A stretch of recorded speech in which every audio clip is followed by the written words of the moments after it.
선생님, 오늘은 제가 결혼 궁합에 대해서 좀 여쭤볼까 해서 찾아뵀습니다. 네. 어, 음. 연애를 할 때, 연애 초기에 궁합을 보고 교제를 시작하는 것이 좋을까요? 네, 당연하죠. 왜냐면 선남선녀처럼 그 순수함이 있는 그런 사랑은 예를 들어서 대학교 학생들로 봅시다. 대학생이었을 때 이 나이가 일단은 그래도 어리고 어떻게 보면 부모님 관점에서 보면 사회적인 관점에서 보면 그지만 이미 성인이 됐지 않습니까? 근데 그들의 마음은 한번 사랑이 불타오르면 부모고 재산이고 아무것도 보질 않아요. 현실적인 오로지 단 둘의 사랑만을 생각하게 돼 있어요. 근데 만약 그들이 사랑이 불타고 있는데 중간에서 그냥 무슨 궁합을 보고 헤어져라 마라 쉽지 않습니다. 그건. 순수한 사랑이군요. 네, 그렇죠.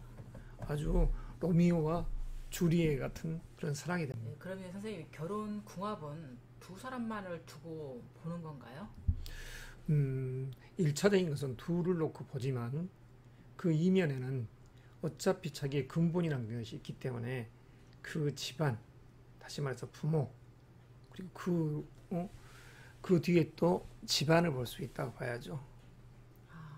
부모님 말씀까지 다 나오는 거군요, 궁합 당연하죠. 속에서. 왜냐하면 사주팔자를 이렇게 풀어놓고 보면 연월주가 바로 부모 조상궁을 뜻하고 그렇기 때문에 자기의 근본적 입장에서 나아갈 미래의 방향성이 거기에 있는 것입니다.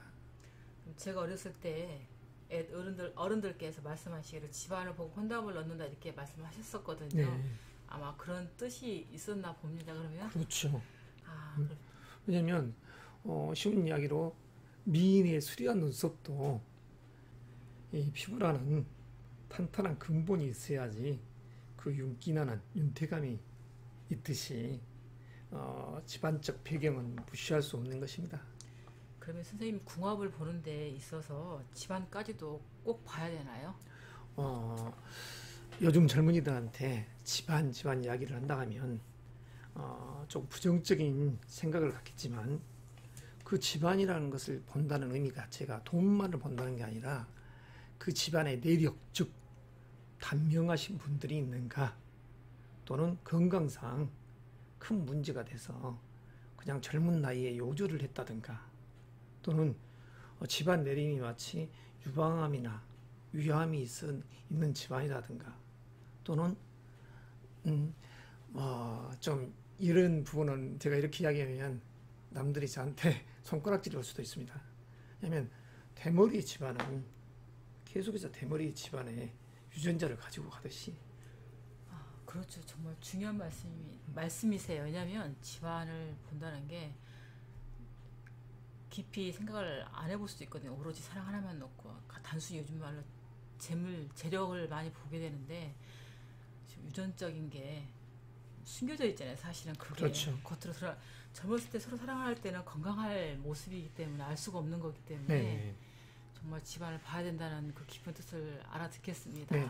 여기서 집안을 본다는 것은 사주 원국에 연주, 조상궁 그리고 월주, 부모궁에 있어서의 이 상스럽지 못하는 이 기운을 이 당사자인 사주 감명하는 선생이 그걸 케어해야 된다는 소리입니다. 캐치를 하고 그래서 그 부분에 문제가 있었을 때 집안적 요소를 확인해 보라 이렇게 거듭 강조하는 거죠.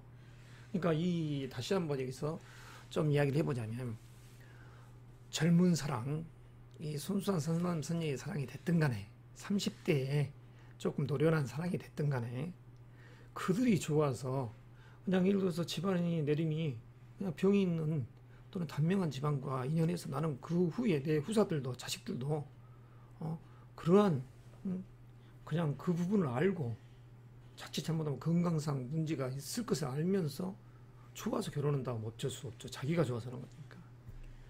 네, 궁합을 보는 데 있어서 저는 두 사람만 좋으면 되는 줄 알았었는데 오늘 선생님 말씀을 들어보니까 집안에 보이지 않는 뿌리까지 깊이 알게 되는 것 같습니다. 그렇습니다. 그러니까 명리를 상담할 때는 어떤 누구와 인연되냐가 그게 중요해요. 정말 별 볼 일 없는 상담자와 상담을 하게 된다면 인생길이 꼬일 대로 꼬여 들어가는 것입니다.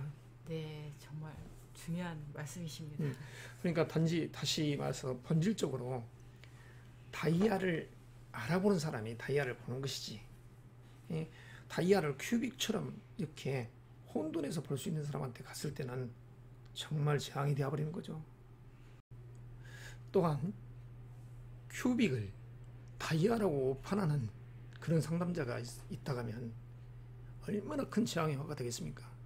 말 그대로 내 상대 파트너, 미래의 내 배우자가 될 사람과 이렇게 궁합을 봤는데 그 당사자가 짝퉁인, 마치 짝퉁이 진품처럼 그런 모습을 하고 있는데 그것을 오판해서 진품이라고 이렇게 이야기하는 상담자라고 하면 정말 재앙의 화가 되는 것이죠. 그래서 무엇보다 이 상담을 받을 때도 정말 깊이 있는 선생을 만나는 것이 차후에 복덕이 주어지는 것입니다. 그만큼 노력해야죠. 그만큼 정말 고르고 고르고 가늠하고 가늠해 봐야죠.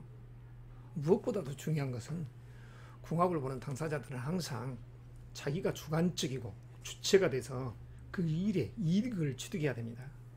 마치 명품관에 가서 가장 앞으로 70년, 80년간 걸쳐도 질리지 않을 배우자적인 입장에서의 이 궁합이 중요하다는 것입니다. 배우자적인 입장에서의 명품이 되어야 된다는 것입니다. 네, 오늘 말씀 감사합니다.